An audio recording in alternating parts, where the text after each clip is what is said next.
Hey everyone, welcome back to another episode of the Other 6 Days podcast, where we chat about life outside of Sundays and what it means to live from our gatherings and not just for them.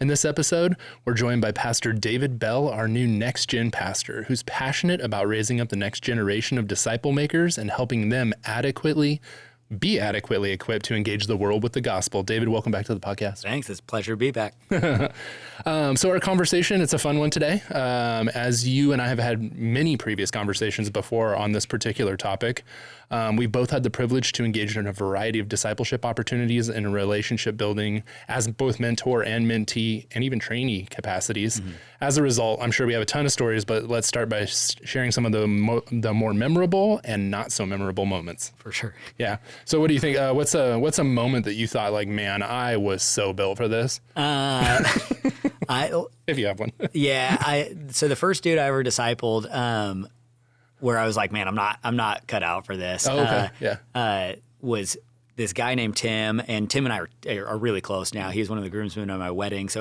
it worked out really well. But like, I learned about discipleship because I just read the Great Commission, go and make disciples of all nations. And I was like, dude, I'm not doing that. Like, and so I like immediately went into like overdrive. I gotta go make a disciple. And so I was serving in this youth ministry at the time, and there's this junior kind of football guy there. His name's Tim. And I'm like, dude, I'm going to figure out what discipleship looks like. So I invited him to go grab coffee at like 6 a.m. before school, and we were going to meet every week. And he came in and he's like, he said yes, which I don't really know why, because I didn't know what discipleship really was. He didn't know what discipleship really was.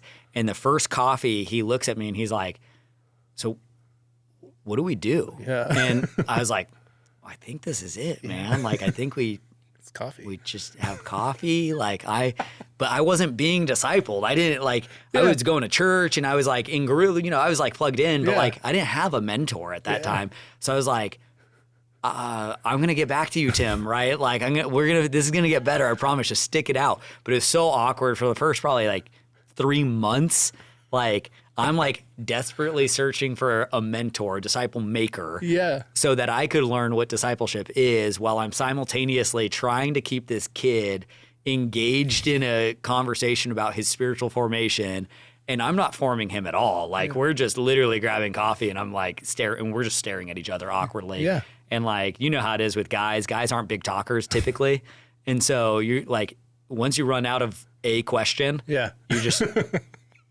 It's terrible. So it can get real shallow real quick. Yeah, it got real shallow real fast. It was like, how are you? Good. How are you? Good. Yeah, that was it. Man, that was solid discipleship super session. Good first few months. It changed. You got better. Hey, I love the intention. Great intention, poor execution on that one. But dude, at least you saw that, that you saw that in Matthew 20, and you're like, go make disciples, and I'm going to give it a trial by fire. Yeah. Well, I just I felt really convicted. It's when I got like passionate about discipleship, because I was like, man, we have this big, huge saying on our church here that discipleship is called a gospel to produce reproducing followers of Jesus Christ through life-on-life engagement. Yeah. And I just didn't see anywhere in the Bible where my discipleship story was solely anchored to church programming. Yeah. And so I was like, I probably should be doing something in addition to the discipleship path that my church had, right?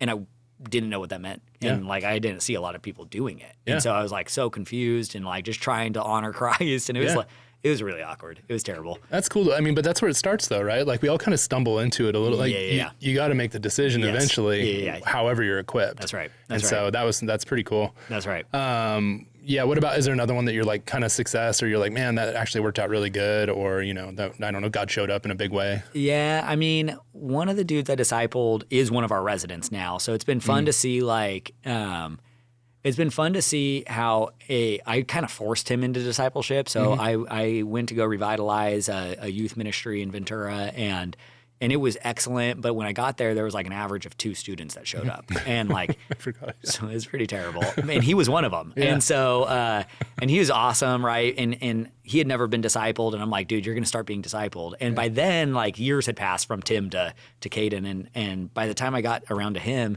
I knew what I was doing. I had a plan for how to make a disciple. Yeah. I knew how to get you from A to B to C to D and start forming. And so we were able to get engaged. But it was so cool a year later or 2 years later to hear him feel like this call to pastoral ministry. And now 5 years later of pouring into him, of having a friendship with him, of investing my time and my efforts into forming him and seeing him connect with other disciple makers and mature Christians and getting fully formed to now being like, man, I'm called to pastoral ministry. I'm going to learn from the residency program. I'm going to grow and mature in my faithfulness and like my giftedness. And so that's like a cool God story, because typically like your disciple like falls away. You get a like, short season. Yeah, you just get a short season and you're just like, all right, I don't know if I was a seed planter or if I was watering or like if I was just pulling or if I was just pulling weeds, you know, like it can be awkward, you know?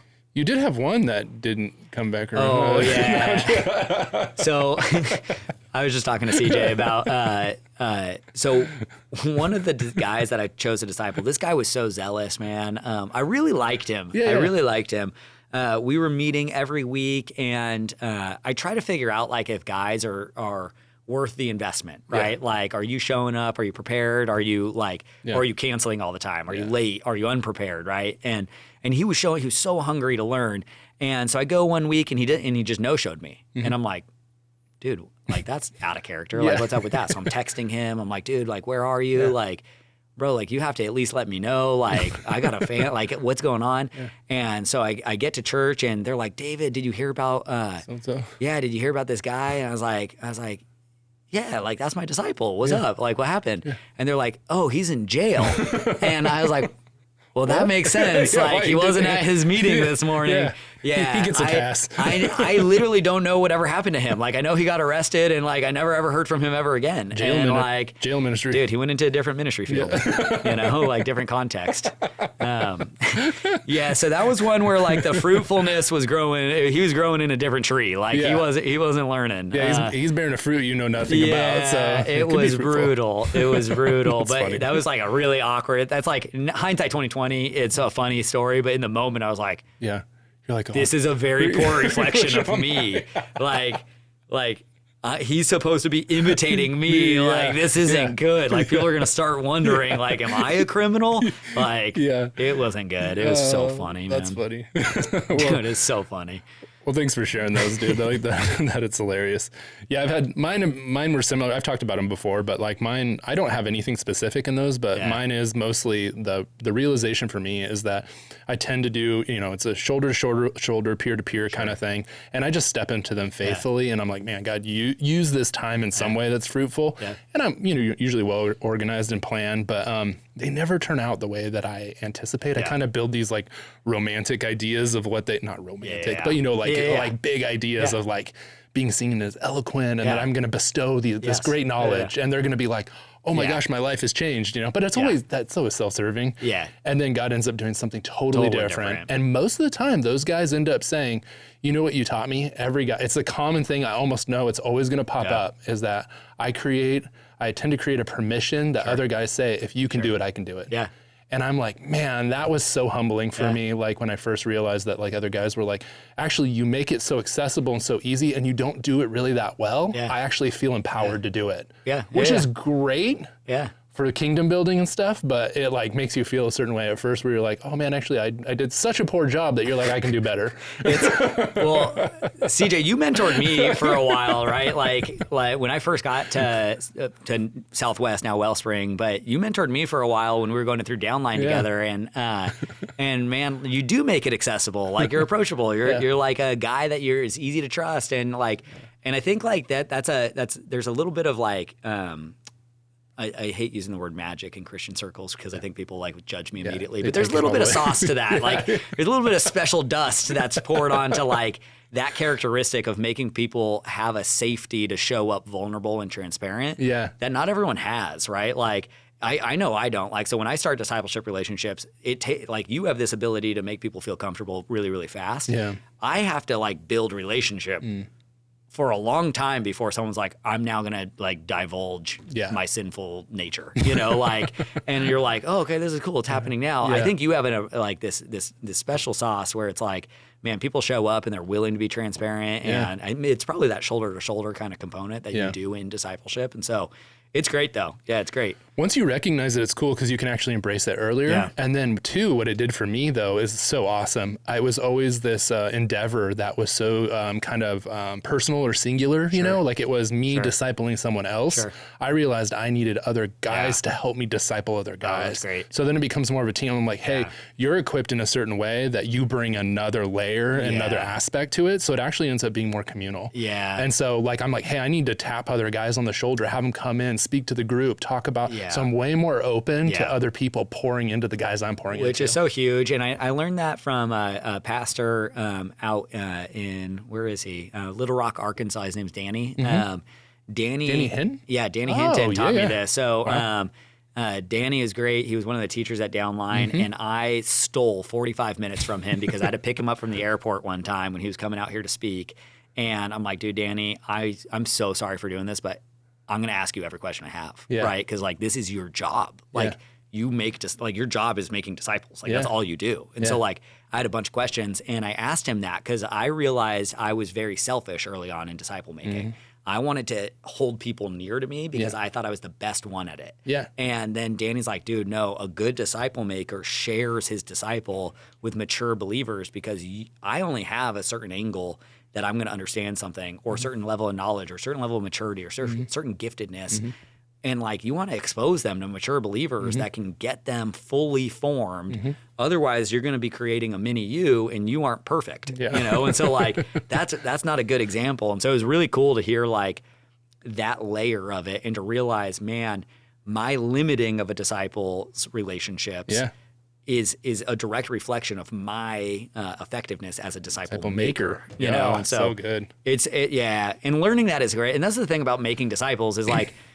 You're just figuring it out as you go. You go. So it's like as we mature in Christ, as we're being disciples, we're being formed, we're also like changing how we make disciples and how we're forming people. And it's just this ever evolving kind of process that's fun when you're open to it. Exactly. You know? I always think 5 to 10 years from now, like what kind of, we'll be looking back going like, oh man, it has such a deficit, so many gaps, so many things, you know?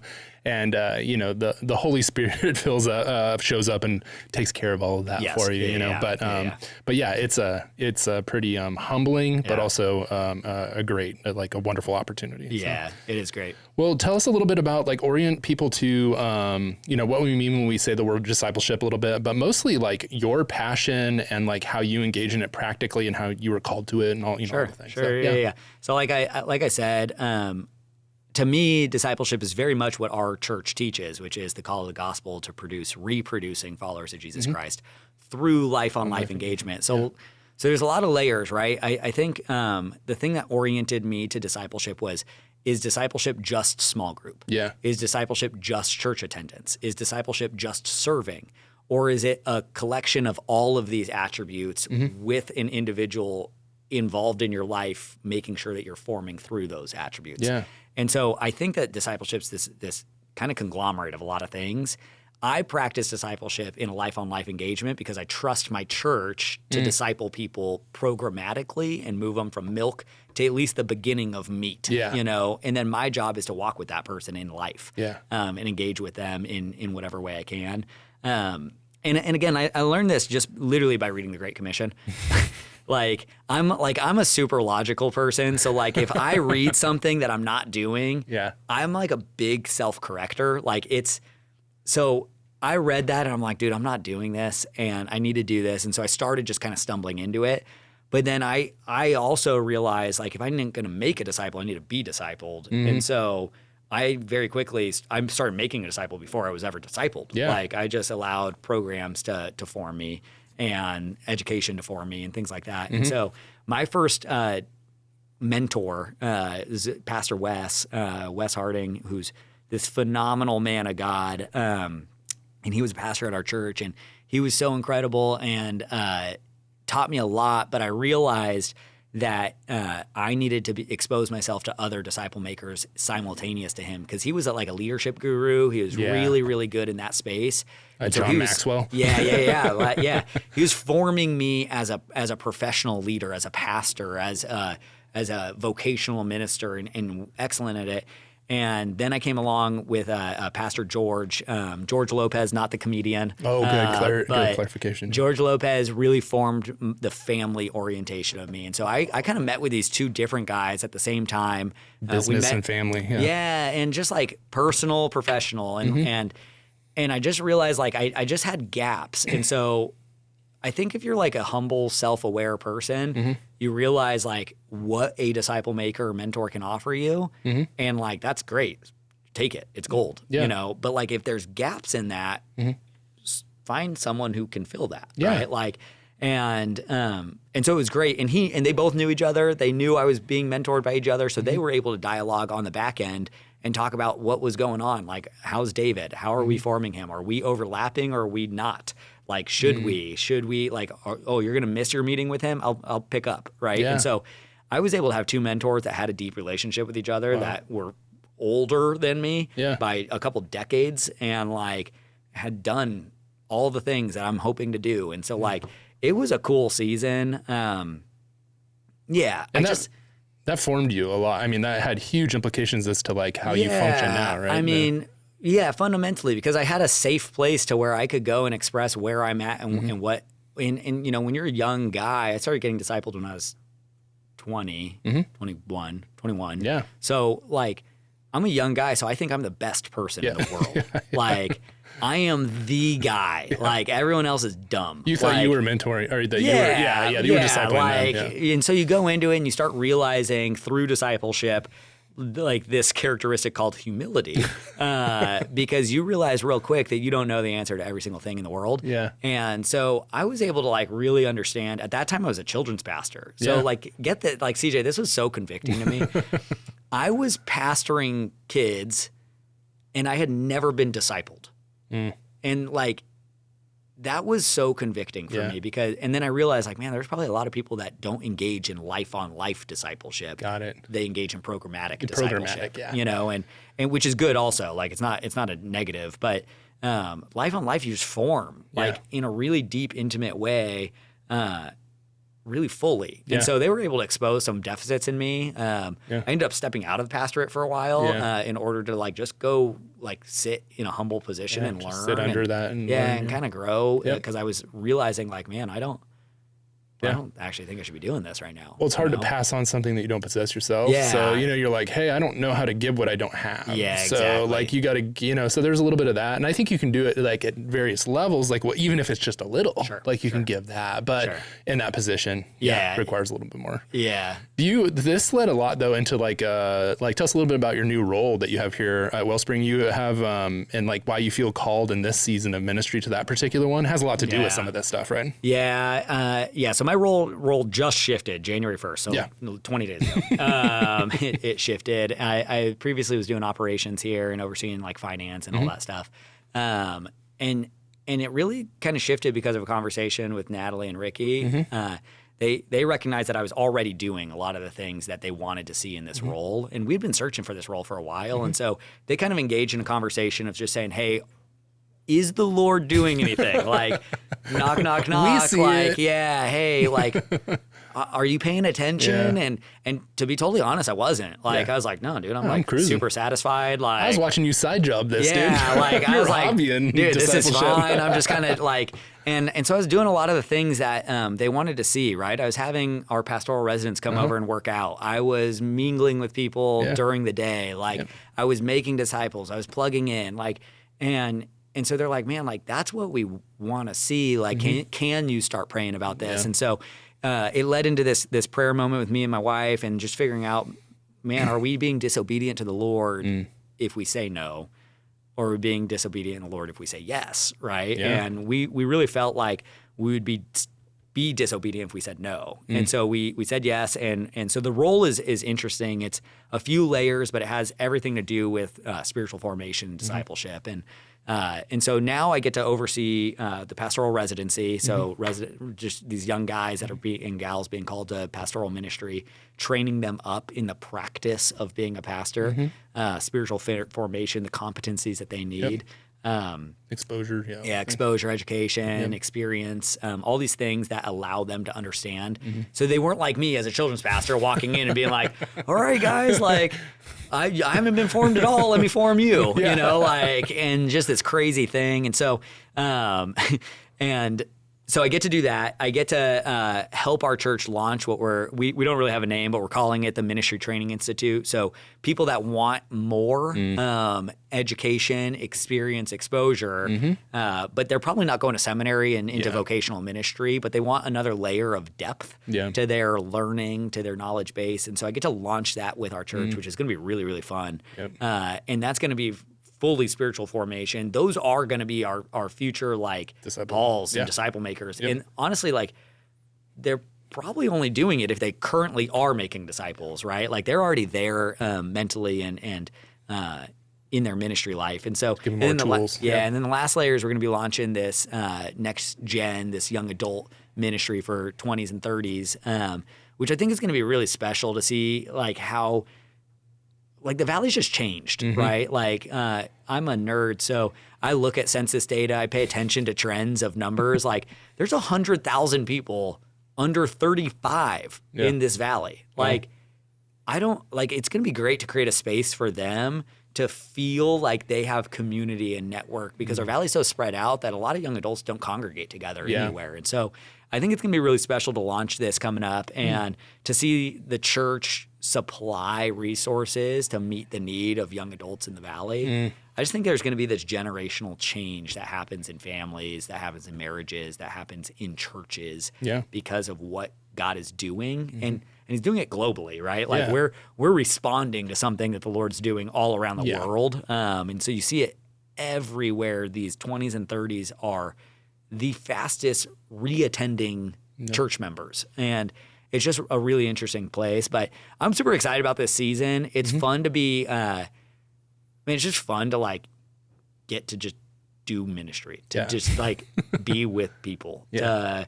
form them, to share with them anything that, and to expose them to other people that have done it also. You know, like, it's just going to be a really fun season. Well, I love the passion that God's, like, put in your heart, and I've seen you formed and shaped and kind of and equipped over a long period of time, like, for such a time as this. And so it's so cool to watch you get really, like, you know, excited about it. And so, I love watching that. But let's jump back a little bit. You mentioned it, and we kind of talked, let's talk this idea of, like, people and programs, you know, this idea of relational discipleship. And I think a lot of well-intentioned churches, which, you know, we've been a part of some really fruitful opportunities here and programmatically. But what would you say is, like, some of the biggest hurdles to a strictly programmatic approach versus relational discipleship? That's a good question. At least personally, because I think everyone has their own kind of, like, bent towards how they feel. I think some people feel really secure in a program type environment. I think those people are naturally extroverted, right? Like, they're happy with discipleship in group contexts. I'm naturally introverted, so, like, most people think I'm extroverted, but, like, at the end of the day, I got to go hide in a cave for, like, an hour to recharge, you know? And so I don't always naturally feel safe sharing in a group space, right? Like, I feel reserved. And so for me, I get less formed because I'm unwilling to participate. So I think that there's, like, this both and that has to happen. I think groups are really great, not only for extroverts and introverts, but they're great at creating relationships that form discipleship life on life. And I think it's one of these spaces where that's really where, like, that's the church. That's like, groups are the body of believers. Like, that is the church fundamentally. And so, like, just being able to submit to the apostles' teaching, to the reading of scripture, to the breaking of bread, to prayer, to, like, this corporate environment of growing in your faith, I think is really important as the segue to then doing it every day of your life. Right? The other six days, right? Maybe, pun intended. Well done. Thank you for the plug. Yeah, you're welcome. You like that plug? That was good. So I just think I don't, programs can't be every day. And Christianity is supposed to be. And so I think if you only lean program, you're only doing church twice a week, Sunday and whatever small group day you have, maybe 3 times if you're a super Christian, right? Like, but following Christ, as far as I understand in Scripture, is a daily experience. And so I want to make sure I'm engaged in community with someone. Now I have a few disciples under me, I have people next to me, and I have people above me, and I'm engaged in church in this practice of Christianity, of submitting to Christ, of forming in my faith, of becoming and imitating Christ likeness daily. And so I think that there's this beautiful harmony between programs and like relational discipleship. And I think that there's a super deep overlap if you're doing it right. Yeah. I think if you're doing either independent of each other, there's probably a gap in your discipleship, right? Like if you're just being formed by a person, that person is not exposing you probably to other people. Yeah. And you're just out of touch, right? And if you're only doing programs, and maybe you're not getting the depth that you can get from individuals one-on-one, because the context of a shared environment is like, there's a time frame. Or like you talked about before really well, the broadness of the exposure to like somebody who might be discipling you where there's gaps. So then you have other opportunities to say, oh, there's actually other things out there, different approaches, all of that. As we go and make disciples, like it's not this linear thing. No, so, and I think it's just special to learn from other people's experiences, right? Like I don't know what it looks like to overcome like a super severe addiction. Yeah. But maybe you developed a spiritual practice that I need to implement in order to better practice prayer or to better practice church. Like what are these things in your life experience that I can gain in mine and begin following Christ better than I was before and more fully than I was before, more submitted than, all these areas where I just think that there's something about programs that draws that out. I think there's something about structured teaching that draws that out, structured books series that draw that out. And I think there's also programs are great because they connect you to the life of your church. Like that's really important. Like you don't want to be apart from the bride of Christ, right? Like you want to be a part of it and you want to be doing life daily with it. Right. And so I think that's where there's kind of a crossover. Man, that's so good. Yeah, I think of it definitely a both and not a either or. Yes. I set that up that way because like what happens is it's really easy. Like in certain seasons of your life, you camp in one area a little bit more.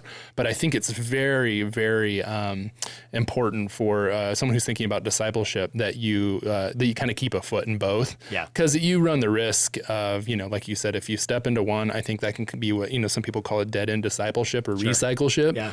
Where you end up getting stuck and you're just running Christian programs over and over, and you're really not actually getting out to fulfill the Great Commission to lost people. You're not evangelizing, all these types of things. But then the other side of it too, it can become, almost like your own little tiny holy huddle that you just get stuck in, and you're like, hey, it's just me and you, and we're going to, and it should never be that way, right? Like, and I think if you're forming disciples correctly, they should constantly be evangelizing, right? Like, so if you're forming a disciple the right way, then the biggest thing next is that you're inviting people to church, and therefore you're now a part of program again, right? So like there should be this like cyclical moment of like me and my disciple are probably met via program, probably met in the church, probably met in some systematic space that the church created for me. And then we're going to connect via the discipleship pathway. We might start doing life together, but as we're doing life, we're going to invite other people into that path and come back and do it again with them. And so it's really like this like net that catches you, and then it's like this like track that sends you back out to go fishing again. Like I think that there's this really cool, it's just like it's an organism, right? Like it's just constantly moving and evolving, and you want to be connected to the organism. You never want to separate, you know? I like what you're saying too. Like we both agree that like there's a major portion or a major part of evangelism that sometimes doesn't get included in discipleship. The assumption is that we engage in deeper learning and we're with Christians and we become more Christian so that we can be around Christians, and like we forget that like what part do you like, what would you say to that as far as what evangelism plays in in discipleship? Yeah, I mean, I think discipleship is designed for Christians, right? So I've accepted Christ as my Lord and Savior. I now therefore want to become more like him. Evangelism is trying to reach the lost, right? So I think as I'm becoming more like Christ, I'm recognizing in the Gospels, Christ is constantly going out to reach the lost and find them and reveal himself to them and share. And for us, it'd be to share the gospel, right? To expose people to who Jesus is and why he's so important to submit your life to. And so I think discipleship without evangelism isn't, it's a holy huddle, right? It's what you said. There has to be this component of living out our faith. So replace evangelism with service to the church, Yeah. with service to the poor, to the needy, to the widow, to the orphan, and you have the same kind of construct of like, I should be producing fruit if I'm maturing in my faith, Yeah. right? And if I'm not, whether that be evangelism or preaching or teaching or discipling or whatever, X, Y, Z, then I'm probably not actually being discipled. Yeah. You know, like I'm probably just hanging out with a Christian friend and we're shooting hoops. You know, like I don't, you know, like discipleship should have this objective, right? Yeah. And I think like as I formed in making disciples, like creating a plan for how I'm going to form them has become really important. It's not just like, I think a lot of people make disciples and I fall into this trap sometimes too, where I find someone and I just enjoy their company so much that I kind of zigzag through topics of Christianity and like neither of us are really forming. Like we're just kind of dancing around all these areas of the Bible without it having a clear direction of like, how did that make me more like Christ? You know, or do I just know more things? Like, did that move from my head to my heart? So I move my feet for the gospel, or did that just move to my head? And now I'm like a super Christian with a high ego, you know, like with a big head. like, and I don't want that. Like, I don't want to be a super Christian with a big head. Like, I want to be a super Christian that shares the gospel, like, and makes people understand the love and grace and mercy of Jesus Christ. Like I don't want discipleship to disciples to just be about knowledge. I want it to produce this action in you that like Christ had himself for the lost, you know? So I think that there's this combo of like, it should integrate into every layer of your faithfulness to Christ, you know? That's great. Yeah, I love that. I love it. Yeah, it produces a desire on the other side for that at a minimum. Did you let's talk a little bit about the idea of creating barriers or building bridges. We hear this often, and so especially as we engage in relationships across various generations. So I'm very interested in this.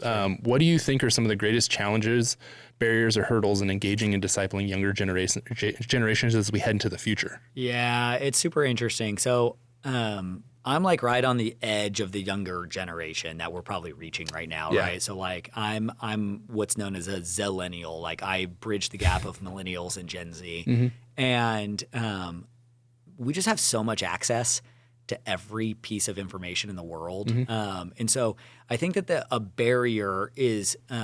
As I talk to people in my age range or younger than me, Gen Z, Gen Alpha, I think that there's this really interesting thing where when I ask people in this stage what they want most from a church, they want authentic relationship because the information overload can't give them a hug. You know, like I can never ask ChatGPT to high five me. Like ChatGPT is never going to have sentiment towards me. Like, so I can ingest stuff from ChatGPT, but ChatGPT isn't forming me. And I think that there's a generation of people wanting formation, wanting authentic relationship, wanting to be desired and feel valued and gain worth. And I understand that you should get that from Christ, but as humans, we want that from each other. And so I want my disciple maker to encourage me. Like I want to encourage others, you know? And so you don't get that from the barrier of information. And I think that is also the bridge though. Like because authentic relationship is a desire, the bridge is figuring out what's the opportunity to actually connect with that desire. Because there's so many people that are hungry for this. We see this most naturally in like prayer.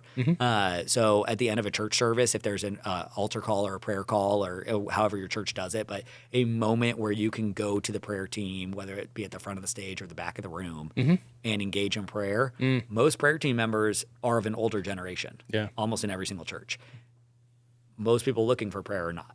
Like they're the spread of the entire church. And so it's really like most naturally happening in prayer moments at church. I think that there's way better ways to do that though. Like we were talking about this earlier, but I think like activity matters, right? So like you're talking about this barrier of authentic relationship. So if I'm 70 years old, how do I hang out with someone that's 28? Like that's not naturally easy. Our men's ministry is doing this weekend. They're doing like an off-roading kind of thing. Like that's the moment. Like now I just had this shared experience that I can engage with you over. We can talk about the wheels on a Jeep for an hour and a half and talk about how crazy that trail was and talk about how dangerous that hill was and talk about how we got stranded or had to be towed. Like these moments of type 2 fun are what engage in like that bridge that kind of bridges the gap between generations. And there's a million other ways, right? Like for you, it's golf. For me, it's coffee. For other people, it's whatever I can do to share an experience with someone that is going to allow me to like stop thinking about my age and your age and our differences and to just talk about our similarities for that moment. You know? Dude, you just made me think of something. I literally, out of all the time that I've been golfing, never really thought, I was like, oh, it's just so cool that I get to hang out with these older gentlemen all the time. Yeah. Literally, the affinity, the thing that we bridge and that we're on, though, I picked a sport that happened to be very accessible to an older crowd. Yeah. And so I get the luxury and the opportunity to engage with guys for the 70, 80, 50 quite often. And so it's kind of funny. Had I picked something else that was more like probably, generated more like younger grouping, then I probably wouldn't have that. Yeah, if you're playing video games online, you're not hanging out with someone that's 80. Yeah, you're not. Or if you're only playing chess at a local park, you're probably not hanging out with someone that's 30. And so figuring out like these multi-generational activities, right? Like are just so hyper important, and understanding that like people are people, right? So it doesn't matter if someone's 25 or someone's 75. There's a shared experience of humanity that you're going through. So that 25-year-old has a family, ask about it. That 75-year-old has probably produced a family, ask about it, right? Like there's shared life moments that happen that you're going to be able to engage in, right? And so I think a lot of people are scared sometimes to bridge generational gaps because of all of the differences. Yeah. And they never consider the similarities in conversation. And I think people like really say no to themselves before even making the ask. Yeah. It's like negotiation 101, like don't say no to the person you're negotiating. Like, just ask, like just make the ask. They'll say no for you if they don't want that, right? I think if we can get to this place where like there's a confidence in authentic relationships, like I'm just desiring a relationship. I'm desiring to be transparent. I'm desiring to be real, vulnerable. Like from an older generation to a younger generation, I think it's going to be responded to well. Yeah. I've noticed younger generation generally don't reach out, right? So like that's another barrier is there's this loneliness coefficient that's increasing in this generation that's never been seen before. And so a lot of people, because they've been just stuck on screens and online, they are devoid from relationship. They don't even know what that looks like. Yeah, they don't even know how to, like where to start to engage in that, And so like the bridge for the older generation, the encouragement, I'm desperate to see this. They have a unique opportunity to be extra courageous in reaching out. That's what I was going to say. And so because like the young person wants it. Yeah. They just don't know how to do it. They've never done like a lot of them have never ever done it. And they just don't know what they're missing out on too. You actually have to, that's part of the discipleship process, say, hey, I see an area that like I think I could pour into your life. Yeah. So like there's been times when I've discipled others that are just, and I don't have a huge age gap from people that I'm discipling, but like there's been times when I'm like, hey, this is good for you. I'm gonna disciple you. Like you don't have a choice, this is what is going to happen next. Okay. Like, and they don't know that like they should be asking for that. They should want that, whatever. And because I've already seen them in those shared experiences from youth ministry or from serving together or from doing church together, like they know who I am, they get connected, right? Like it's not like the first time I ever see them, like, hey, you're going to be my disciple. Like that'd be kind of weird, but like you build a little bit of relationship, you kind of move forward from there, but you just have to be bold. Like, and courageous, because the worst thing they're going to say is no, like, and that doesn't ruin your life. It was the same as yesterday. Give it a shot, like it's no big deal. So I think like, those are a couple of the bridges and barriers. I like that. And you, I had said previous when we were talking, I had said something about being available, and I just used that language. I was like, you just got to be available, which I was thinking like, man, that's profound and great. And you had a great analogy for that. Yeah. So like I look for fat people. Yeah. And if you guys just hear that, you're probably like, that feels kind of weird. No, I look for fat. It stands for faithful, available, and teachable people. So like, I break up with disciples. Like if I'm going to disciple you and you prove to not be faithful, available, and teachable, if there's a period of time that goes by, then I'm realizing that my investment of time isn't producing the return that I want. I'm kind of like a finance guy. It's a waste of both of our time. Yes, exactly. So like I want to produce the greatest eternal return on investment that I possibly can. Yeah. Therefore, I want to find fat people. I want to find faithful, available, teachable people. And so I'll let people know when I start discipling them, hey, like let's trial this out for the next few months. Let's see if we're a good match for one another. We might not be. And I'm not going to tell them I'm looking for a fat person, right? But like, I'm going to tell them like, hey, I have an expectation that you show up prepared. So you're teachable, you're faithful, right? Like I have an expectation that you're not late and you don't no-show, right? Like things come up, so just communicate, right? I have an expectation that you communicate, right? All these things because I'm making an investment into you, but that investment means I'm sacrificing time into my family, time into my marriage, time into my friends, time into myself. And so I want that investment to multiply. I want to see the return. So I always look for faithful, available, teachable people, but and if they're not producing, like if they're not showing up that way over a period of time, then I'll let them know, hey, this isn't working for me. Let me connect you with this person. I think you guys might have a better relationship. That's great, dude. I don't ever want to like let them like fall to the wolves, but I also want to realize like we just might be at different places. And that's okay. Like it's no hard feelings. It's, different personalities attract each other, and so it's just one of those things. But yeah, I look for fat people. But you had a funny kind of saying back to me. I think we could make this famous. CJ. No, we need to work on it a little bit. I said we don't want a lean person, loud, ego, angry, and needy, But I just was throwing out some alliteration there. Oh my goodness, I loved it. Yeah, no, you man, when you said that though, I love that availability piece because actually when I think about it, the primary thing that I look for now. And I look for in every area of my life as someone who's teachable. Yeah. And so teachability goes so far because there's other elements that come out of that. But like that's in a posture that just shows a humility, a readiness, a preparedness to receive. Yeah. And that's truly all that I want. You don't have any expectation at the end there. Like you're like, hey, it may go a bunch of different directions, but at least at this time, it's a worthy investment. Right? Sure. Yeah. I totally agree with that. That's so good. Well, so for some of the people who are on the fence, this section we're calling On the Fence, for someone who feels unqualified, intimidated, or just too busy to engage in discipleship, how would you encourage or challenge them? Yeah, I mean, you hear this all the time, but you make time for things that are important to you. Oh, yeah. And so it's in this season of my life, I got a 2-year-old at home. I have a baby that's coming in 2 months. So I'm in a really busy season. I just started a new job. It's a big job. Like there's a lot of expectation behind it. I also have like extended family that has expectation of me. I have my immediate family that has expectation of me. Like there's just a lot going on.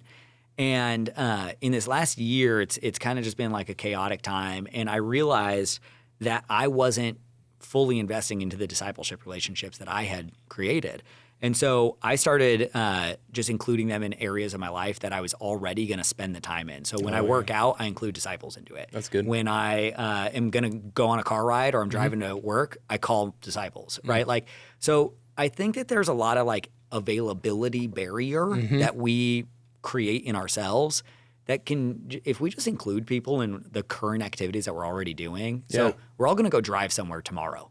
We're all going to go grocery shopping. Yep. We're all going to go on walks or whatever it is. We're all going to eat dinner. Like just include people into the activities you're already doing. And like it can become a burden sometimes, but the reward is so much greater. Yeah. I mean, it just really is. There's never been a time where I've invited someone to go do something with me that I was already going to do, whether they show up or not, where their presence was a bummer. Like it's always been a privilege. It's always been a blessing. Yeah. And so like, and there's been times where I'm like, dude, I don't want to do this at all. Like I don't want someone else to be here because I'm naturally introverted. Yeah. So like, I want to do this alone. I want to work out alone. Like I don't want to work out with other people ever. Like it's terrible, like, but it's always a blessing. Like the camaraderie that's formed in that, the fun that's formed in that, the questions that get answered. Like, it's just it ends up always being better than what you make it up to be in your mind. Yeah. And so I just encourage people to just do it. Just do it. And just create space. Make it that valuable to you. And I think the thing is, I don't ever want someone to feel guilty about doing things ever, but like your faith should be the most important thing in your life, right? Like the most valuable thing. And so if you can't make time for that, it should be revealing, right? Like if you're too busy to do your faith, then like that should be a little bit revealing as something that you may need to be praying about. Like, hey, Lord, like examine my heart in this area. Why am I so opposed to this? Why am I not able to create space? Why am I prioritizing this over this? And I think oftentimes, like at least for me, it's always a heart posture of like, I'm not doing this, and it's because I chose something that was lesser than that. You can find the root of that. Yeah. I love that. To build on that a little bit, I think like, so we talked all this time about this Timothy behind you, a Barnabas beside you, and a Paul beyond you, or, you know, however you want to say that. And I think like that's great. And you mentioned it, and it's almost like this idea of seasonal discipleship. Like whatever season you're in, there is an opportunity regardless. So I think you can add to that actually. So be aware of those positions. You have a guy who's ahead of you in life. And so what I think is we try to find all three at once. Sometimes you run the risk of like, well, who is that? Or, you know, and maybe you know a season that where you feel like, hey, one of these I need to be doing and engaging with more than the other, or this is just a season that God has me.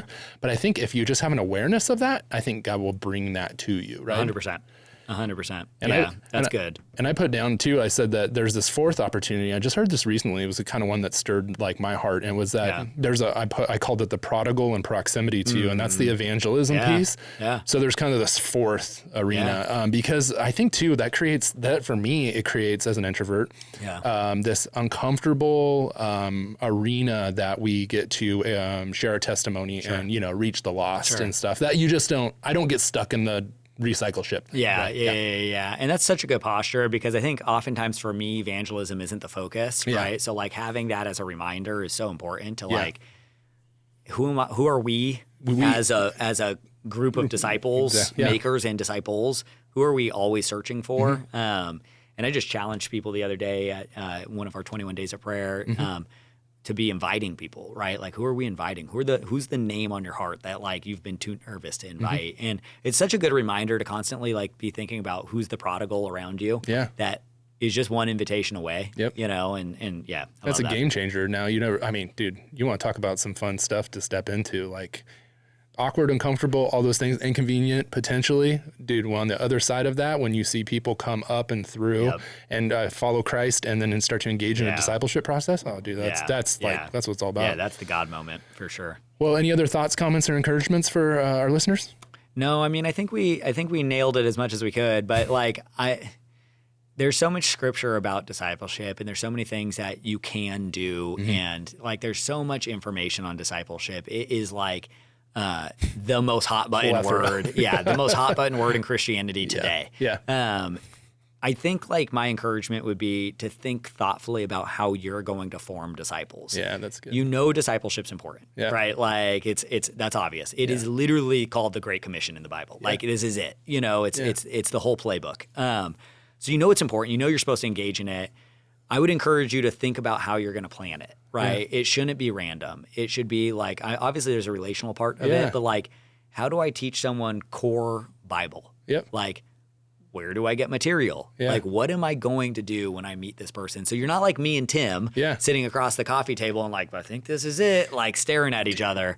And so I'm very big in like come prepared for it. Like know what the end goal is so you can see if you're walking off course or if you're walking towards it, you know. You just challenged me. You actually gave me I'm going to say it for the podcast here. We actually normally on here, I'm always like really big on putting resources and, you know, tools, podcasts, books, whatever you can in there and like throwing the kitchen sink at it. Like you said, there's a plethora of information out there.